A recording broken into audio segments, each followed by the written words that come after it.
মির্জা ফখরুল ইসলাম আলমগীর শিক্ষক থেকে রাষ্ট্রপতি, এক সংগ্রামী রাজনৈতিক জীবনের সংক্ষিপ্ত ইতিহাস। বাংলাদেশের রাজনীতিতে দীর্ঘদিন ধরে তিনি আলোচিত একটি নাম মির্জা ফখরুল ইসলাম আলমগীর। শিক্ষকতা ও সরকারি চাকরি দিয়ে কর্মজীবন শুরু করলেও পরবর্তীতে তিনি দেশের অন্যতম প্রধান রাজনৈতিক নেতা হিসাবে আত্মপ্রকাশ করেন। গণতন্ত্র, ভোটাধিকার এবং রাজনৈতিক অধিকারের দাবিতে দীর্ঘ আন্দোলন সংগ্রামের মধ্য দিয়ে তিনি নিজের রাজনৈতিক অবস্থান গড়ে তোলেন। সম্প্রতি রাষ্ট্রপতি পদে তার মনোনয়ন নতুন করে দেশজুড়ে আলোচনার জন্ম দিয়েছে।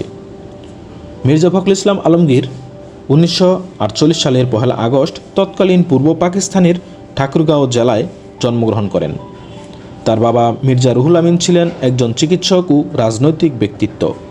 শৈশব থেকেই তিনি শিক্ষা ও সংস্কৃতি মনস্ক পরিবেশে বেড়ে ওঠেন। তিনি ঢাকা কলেজ থেকে HSC সম্পন্ন করেন। পরবর্তীতে ঢাকা বিশ্ববিদ্যালয় থেকে অর্থনীতিতে স্নাতক ও স্নাতকোত্তর ডিগ্রি অর্জন করেন। ছাত্র জীবনে তিনি ছাত্র রাজনীতির সঙ্গে সম্পৃক্ত ছিলেন এবং স্বাধীনতার পূর্ববর্তী বিভিন্ন গণ আন্দোলনেও অংশ নেন। ঢাকা বিশ্ববিদ্যালয়ে পড়ার সময় ছাত্র ইউনিয়নে যোগ দেন। তিনি SM হল শাখার সাধারণ সম্পাদক, পরবর্তীতে বিশ্ববিদ্যালয় শাখার সভাপতিও ছিলেন।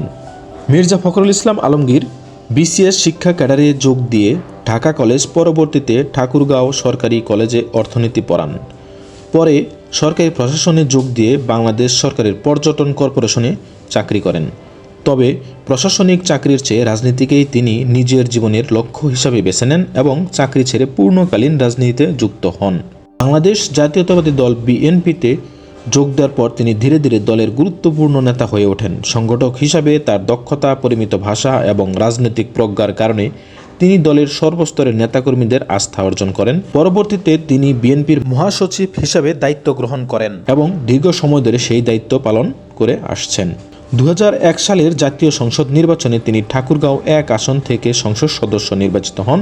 এরপর তিনি তৎকালীন প্রধানমন্ত্রী বেগম খালেদা জিয়ার মন্ত্রিসভায় কৃষি প্রতিমন্ত্রীর দায়িত্ব পালন করেন।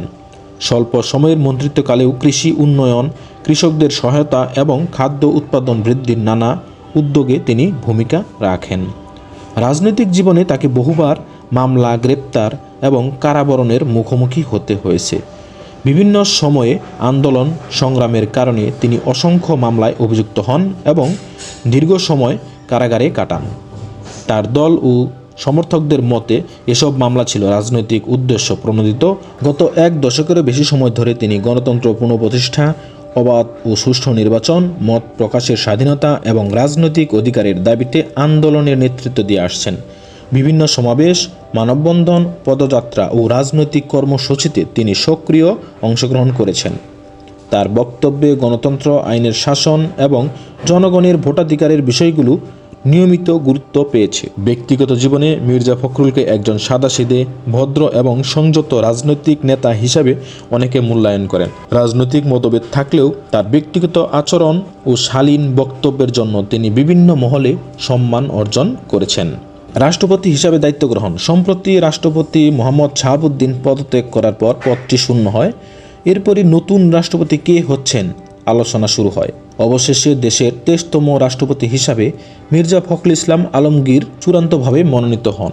দীর্ঘ রাজনৈতিক জীবনের চড়াই উতরাই পেরিয়ে অবশেষে মির্জা ফখরুল ইসলাম আলমগীর বাংলাদেশের 23তম রাষ্ট্রপতি হিসেবে দায়িত্ব গ্রহণ করেছেন। শিক্ষকতা থেকে সরকারি চাকরি, এরপর পূর্ণকালীন রাজনীতি, সংসদ সদস্য, কৃষি প্রতিমন্ত্রী, বিরোধী দলের নেতৃত্ব, কারাবরণ ও গণতন্ত্রের পক্ষে দীর্ঘ আন্দোলন।